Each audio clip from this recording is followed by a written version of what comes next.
Donc oui, important de ne pas diaboliser la personnalité. La personnalité est très importante, elle a son rôle à jouer. Sinon on n'existe plus, quoi. Voilà, faut dire les choses comme elles sont, hein. Faut arrêter de taper sur l'ego, sur la personnalité. C'est pas parce que ça dysfonctionne que c'est pas ce dysfonctionnement n'est pas nécessaire et utile. Voilà, c'est ça qu'il faut comprendre.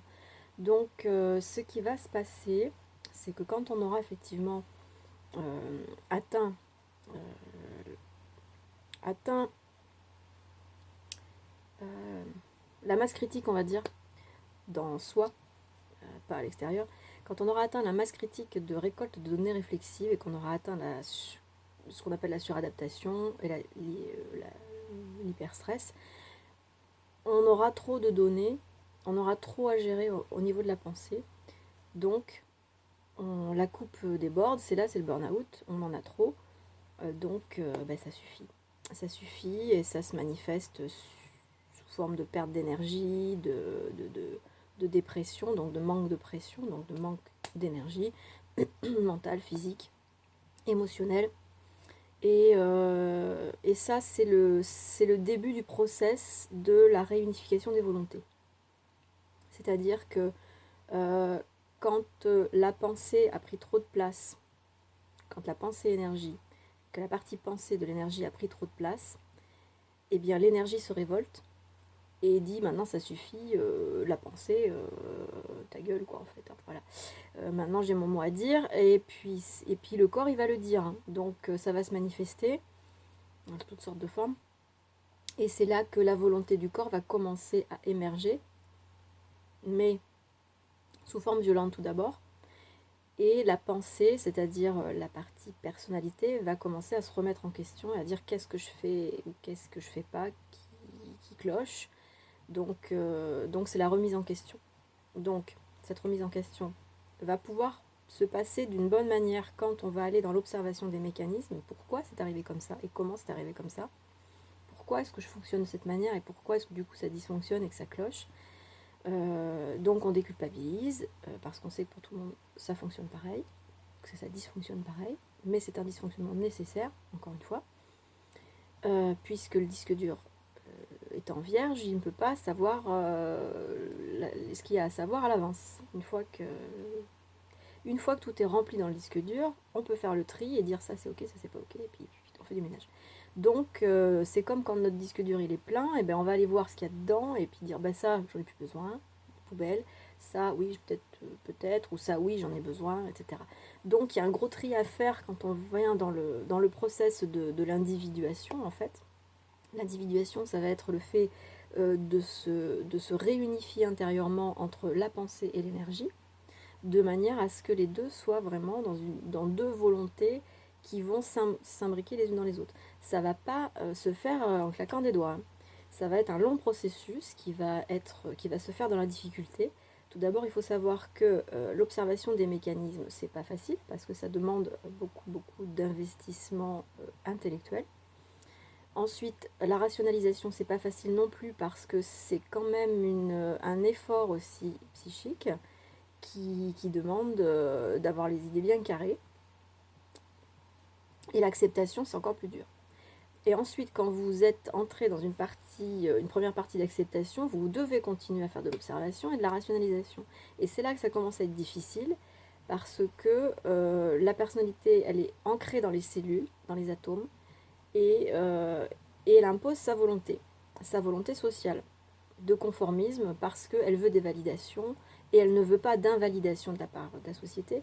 Donc elle va toujours choisir le conformisme, c'est-à-dire qu'est-ce que les autres veulent, qu'est-ce que les autres pensent, de manière à ce que je puisse toujours être conforme à ce qui est demandé à l'extérieur.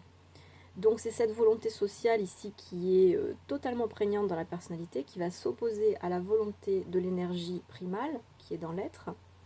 Et c'est ce rapport de force, après avoir créé le burn-out, va commencer à s'équilibrer. Mais évidemment, la volonté sociale, elle est comme ça, hein, et la volonté primale, alors, bien sûr, la volonté primale, elle a 99% de la force atomique nucléaire à sa disposition, et encore même 100%, je dirais, parce que la force atomique nucléaire, elle est aussi dans la psyché sociale, donc c'est toujours de la force atomique nucléaire, donc c'est toujours de la volonté d'énergie. Mais il y a une petite part de la volonté d'énergie qui s'est mise dans la volonté sociale. Donc, même si dans les apparences, dans le conscient, c'est la volonté sociale qui prédomine, donc qui agit dans l'action, je dirais, concrète et quotidienne, malgré tout, c'est toujours la volonté primale qui est la plus importante. C'est une pression énorme, énorme, énorme.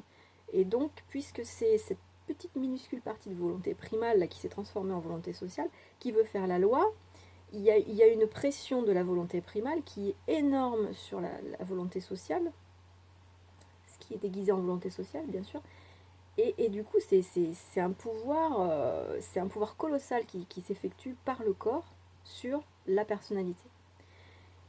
Évidemment, quand la personnalité se rend compte qu'elle fait fausse route par le burn-out ou par une conscientisation rationnelle, automatique, parce qu'il y a une récolte, un accomplissement, une complétude de la récolte de données réflexives, soit le burn-out, soit la complétude de la récolte, l'un ou l'autre.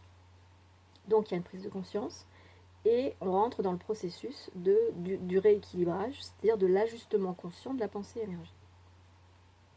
Ce phénomène-là est un phénomène qui cause beaucoup de souffrance à la personnalité, parce qu'elle croyait être la personne la plus importante dans le duo.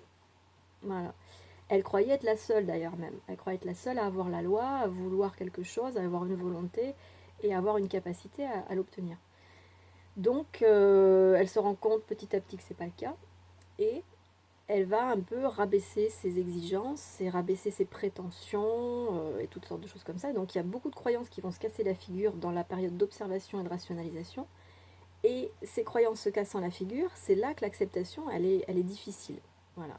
Il y a beaucoup de renoncements à des choses que l'on croyait importantes, à des choses que l'on croyait vraies, à des choses que l'on croyait être soi et qui ne sont pas soi du tout. Donc on s'assoit beaucoup, en fait, sur beaucoup de choses. Voilà. Et du coup, eh bien, la volonté sociale commence à baisser d'un ton, on va dire, et c'est vraiment le cas, parce que c'est une vibration, donc elle baisse d'un ton, ensuite d'un autre ton, d'un autre ton, d'un autre ton, et cet abaissement vibratoire qui en fait va plutôt dans l'élévation que dans l'abaissement, mais c'est ce qu'on appelait l'humilité là, dans la spiritualité à deux balles, c'est ça, c'est ce réajustement de la position de la personnalité par rapport à ses prétentions et à sa volonté d'être validée par l'extérieur. Elle s'assoit de plus en plus là-dessus, c'est-à-dire elle va de moins en moins rechercher l'approbation de l'extérieur. C'est le va perds tout ce que tu as de Rumi, et c'est ça qui est le tout, c'est-à-dire elle va perdre tout ce qui était validant par l'extérieur, socialement parlant, et elle va perdre beaucoup de choses. Et c'est en perdant ces choses-là que du coup elle va rentrer dans ce qu'on appelle le réel de son énergie. Évidemment, il y a des tas de gens qui vous disent non, non, moi je continue à avoir beaucoup de succès, etc. Oui, ben, continue à avoir beaucoup de succès, pas de problème. Mais un jour ou l'autre, il faudra faire le boulot quand même. Hein. Ça sera peut-être pas dans cette vie, je sais pas si c'est vrai tous ces trucs-là, mais bon, en tout cas, ou alors il faudra pas le faire. S'il n'y a pas d'autre vie après, on fera pas le travail et puis ben, tant pis, c'est tout. Ça sera fait par d'autres énergies qui deviendront des pensées énergie. Voilà. C'est pas grave. De toute façon, que la réincarnation soit vraie ou pas, de toute façon, rien ne se perd, rien ne se crée, tout se transforme. Donc l'énergie, elle n'est jamais perdue. Et c'est sans doute ça l'aventure de la conscience dont parlait Sri Aurobindo, c'est-à-dire c'est l'énergie qui progresse dans la matière. C'est pas forcément les individus ou les âmes, entre guillemets, hein, qui progressent dans des soi-disant réincarnations. Bon, ça c'était un petit aparté. Voilà. Pour moi, rien n'est prouvé, rien n'est vrai. Hein. Donc il faut vraiment faire attention à ce qu'on raconte.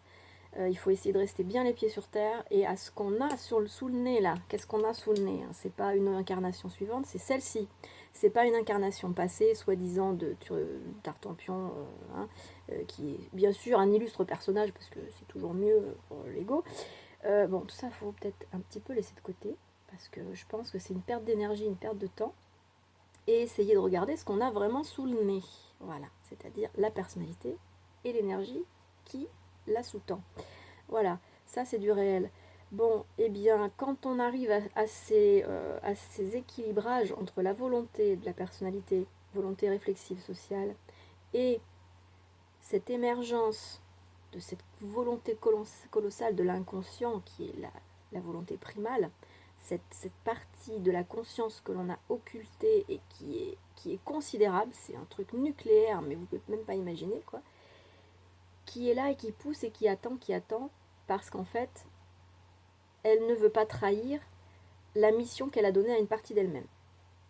Puisque la volonté sociale est en fait de la volonté primordiale déguisée en volonté sociale.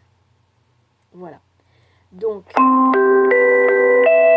nécessité de la psychologie, de la personnalité, qui sont des choses absolument nécessaires, absolument essentielles, pour ensuite se réharmoniser avec la volonté primale.